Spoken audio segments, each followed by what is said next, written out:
Hey everyone, Mr. MC here. This is a guide for round 7 of the manufacturer series. Let's get this started. Your first braking point is just after you reach the 150 meter mark. Focus on getting the car to rotate and carefully start to accelerate your way out.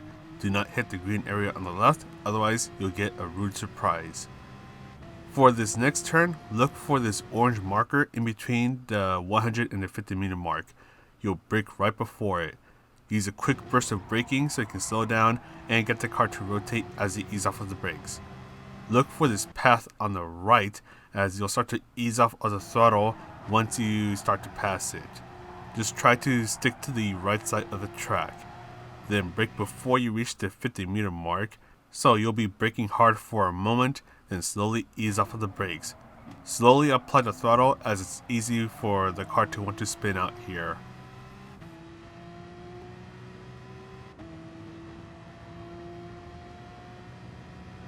Right after you pass this big Dunlop sign, you want to brake hard for a moment, then slowly ease off of the brakes, take advantage of the curb.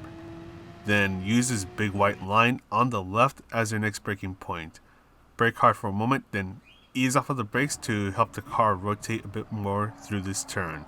Carefully start to accelerate, then brake right after the curb on the left ends. You want to control your braking power, just get the car to rotate without slowing down too much. Carefully start to accelerate, then before you reach this thin white line on the left, you'll brake once more. You'll be braking the same way that you did for the last turn, but you want to go for a light apex here so you can get on the throttle as soon as you can. But anyways, that is pretty much it for this lap guide. Let's go ahead and finish this lap, and then we'll go ahead and talk about the strategies.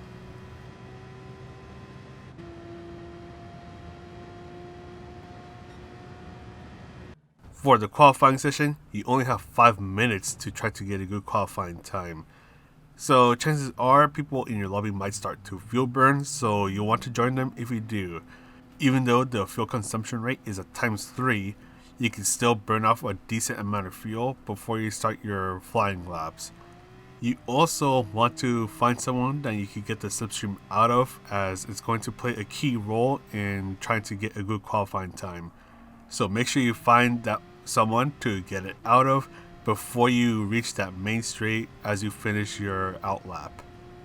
And because the tire wear rate is pretty high, you want to pit in to get a new set of racing soft tires, and this is especially the case if you're doing the fuel burning strategy.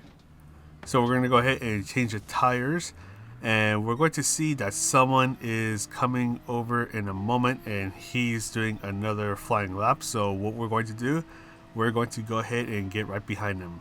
We want to take advantage of the slipstream that he's going to offer us, which will help us get a good qualifying time. So we made sure that we stuck behind him the entire time, and by burning 20% fuel before we started our actual flying lap, we're going to be able to accelerate a little bit faster, which will also help us get a better qualifying time. Just make sure that you keep your distance between yourself and the car in front of you so you don't get too close to the car in front, just like how I am over here. Luckily, I was able to get around him without causing much of a fuss, so that shouldn't cost too much of my qualifying time. So we're going to fast forward to the end, and we're going to get a low 133. So the first 2 laps are pretty much just fuel burning, getting new tires, and the third lap is our flying lap. And once again, just make sure that you have someone that you can get the slipstream out of. For the race strategy, fuel and tires are something to be worried about, so you want to keep an eye on both of those things. Starting with the tires, racing soft tires are required, so you want to use them at some point in the race. But since racing soft tires get you the fastest times, it won't be a surprise if a lot of people decide to do a racing soft only race. You do need to do 2 pit stops though, as the tire wear rate encourages the tires to wear out really fast. So in the Porsche 911 RSR, the racing soft tires are worn out after 5 laps. For racing medium tires, they wear out after 7 laps. So because of that and the racing soft tire requirement, you're going to have to go for a 2-stop no matter what. Something to note is that the times that I ended up getting were without the slipstream. So total times and the best lap times, they were done without the slipstream.